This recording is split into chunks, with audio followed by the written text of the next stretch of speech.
पिछले वीडियो में हम लोग राजनीतिक भूगोल के विषय क्षेत्र और उसमें भी विशेष रूप से राजनीतिक भूगोल के जो आपका विषय क्षेत्र में जिसको कह सकते हैं अपन कि जर्मन भूगोलवेत्ताओं का जो विचार था उसके बारे में हम लोग चर्चा कर रहे थे। और हम चर्चा करते हुए इस विषय पर पहुंचे कि किस तरह से जर्मन भूगोलवेत्ताओं ने एक विशेष थॉट दिया दुनिया को कि अपने उस परिस्थिति, साम्राज्यवादी परिस्थिति के चलते उसको कैसे जस्टिफाई किया जाए, दुनिया के सामने उस सारे विषय को कैसे रखा जाए। तो ये एक वातावरण उन्होंने दुनिया भर में बनाया कि हम जो कर रहे हैं, हमारा जो विचार है वो विचार दुनिया में श्रेष्ठ है, हम दुनिया के भले के लिए कर रहे हैं। और एक जिस तरह से एक मानव को आवश्यकताएं होती है उसी तरह से जिसको कह सकते हैं कि हम उसकी पूरे दुनिया को भी उसकी किस तरह की आवश्यकताएं होती है, क्योंकि विकास के लिए उसको अधिक, जैसे मनुष्य को विकास जब होता है तो उसके लिए आवश्यकताएं, संसाधनों की आवश्यकता होती है अधिक की उम्र के साथ। तो वैसे ही राज्य की बात भी उन्होंने की। अब जिस लाइन की चर्चा मैं अंतिम वीडियो में कर रहा था वो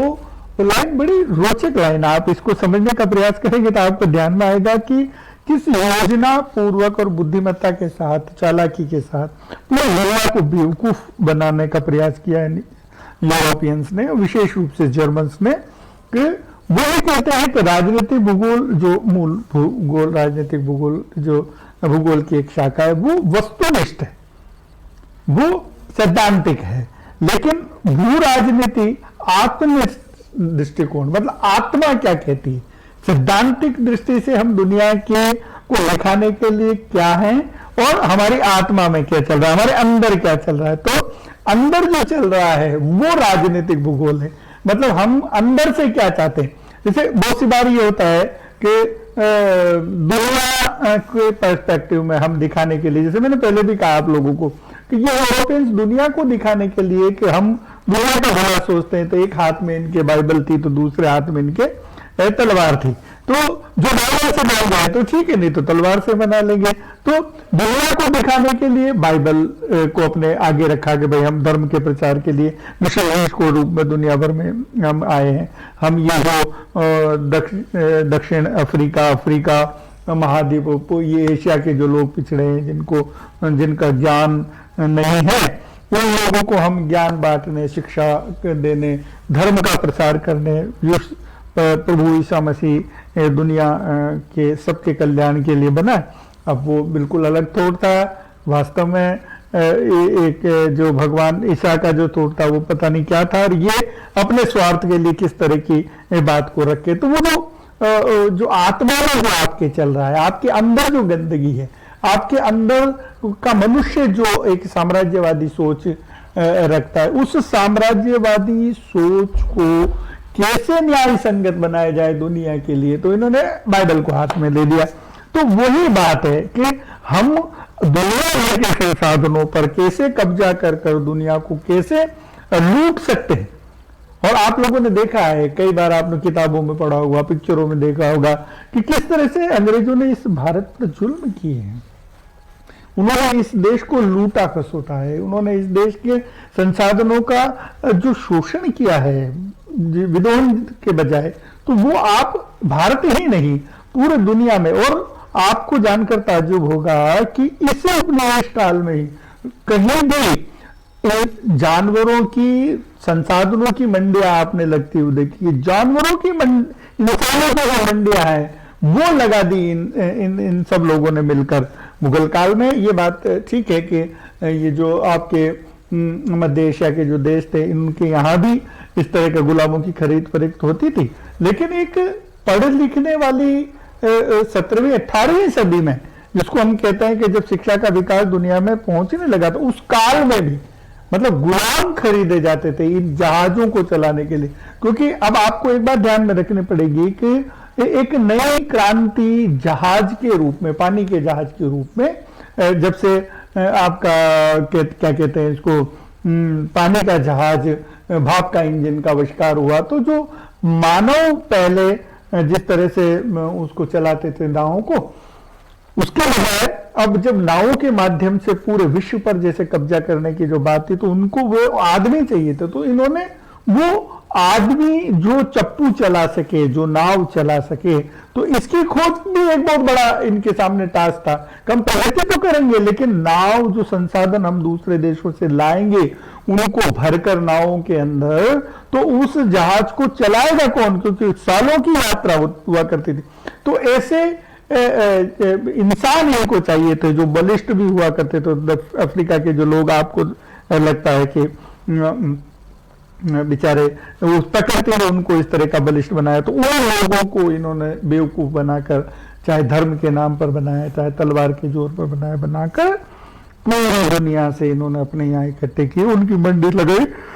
और आपको जानकर ताज्जुब होगा, संसाधनों के साथ साथ जिसके पास जितना गुलाम हुआ करते थे, वो गुलामों की संख्या के आधार पर उस व्यक्ति के कद का आकलन होता था, वो उतना ही धनवान या धनाढ़ कहलाता। अभी का अनुमान होता है कि इन पश्चिमी राष्ट्रों ने की, और वो जो जिस विचार जो लोड़ में था, वो जो विचार जिसके पीछे सबसे बड़ा कारण था, वो भू राजनीतिक कारण था। तो राजनीतिक भूगोल एक सैद्धांतिक विषय है जो सारी मानवता के कल्याण की बात करता है। सबको एक फेस अलग सा होता है। भू राजनीतिक उस राष्ट्र के वो जो भूगोलवेत्ता है, उनके अंदर क्या चल रहा है, वो अपने देश को लेकर क्या सोचते हैं। अब इसको अपन यूं भी सोच सकते हैं कि जैसे एक नदी है किसी भी भूभाग की, तो वो उस भूभाग की नदी उस क्षेत्र में, जैसे हम भूगोल के विद्यार्थी जब पढ़ते तो नदी पढ़ते हैं, और नदी के क्या फायदे हैं ये पढ़ते हैं, ये बाकी सब चीज। पर जब उसको दूसरे तरीके से जब पढ़ा जाए कि फलानी नदी दुनिया के उस देश में जो है, अगर उस नदी का पानी वो जो साल भर बहकर उस देश को सरसब्ज करता है, उस देश को धनाढ्य बनाता है, उसको संसाधन युक्त करता है, उस पर मेरा कब्जा हो जाए तो मैं दुनिया का सबसे पैसे वाला राष्ट्र हो जाऊंगा। यही है राजनीति। संसाधनों अपने हित में, अपने स्वार्थ में कैसे उनका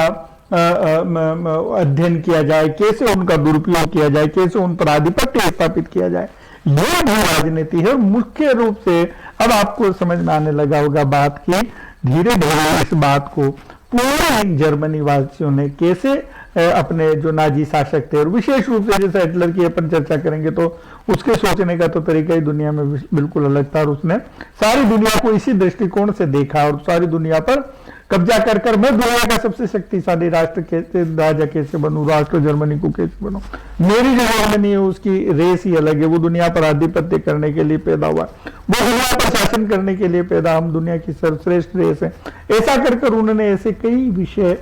जो दुनिया के सामने रखे और अपनी बात को जस्टिफाई करने का प्रयास किया। तो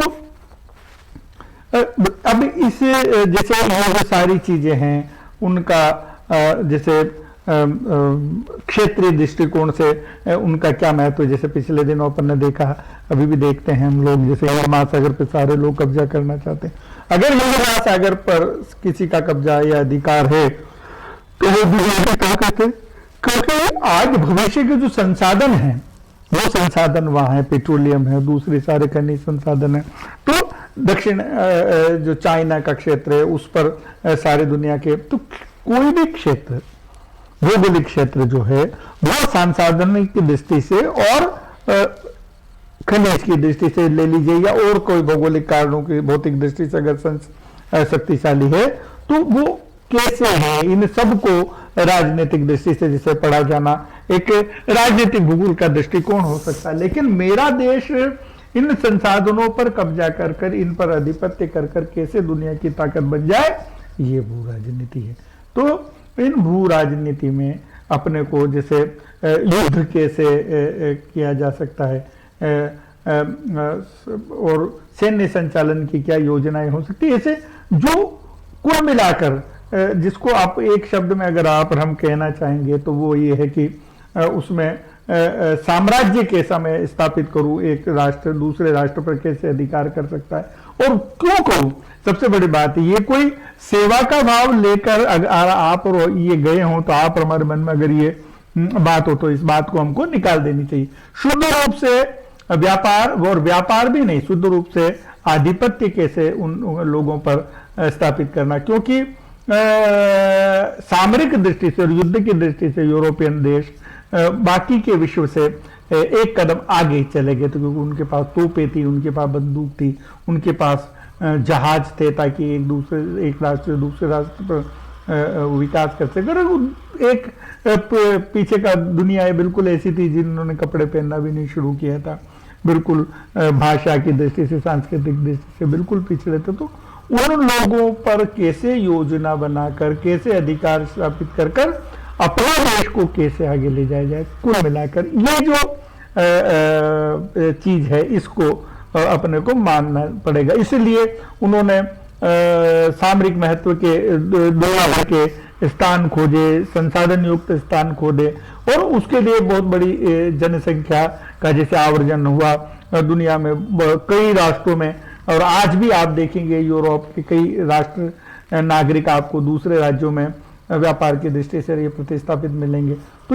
ये जो सारी चीजें हैं, ये सारी की सारी चीजें कुल मिलाकर मेरा राष्ट्र कैसे ताकतवर बने, इस सारी गणित को ध्यान में रखकर इन यूरोपियंस ने किया था। तो ये एक अलग सी शक्ल है दुनिया के सामने भू राजनीति की। अब इस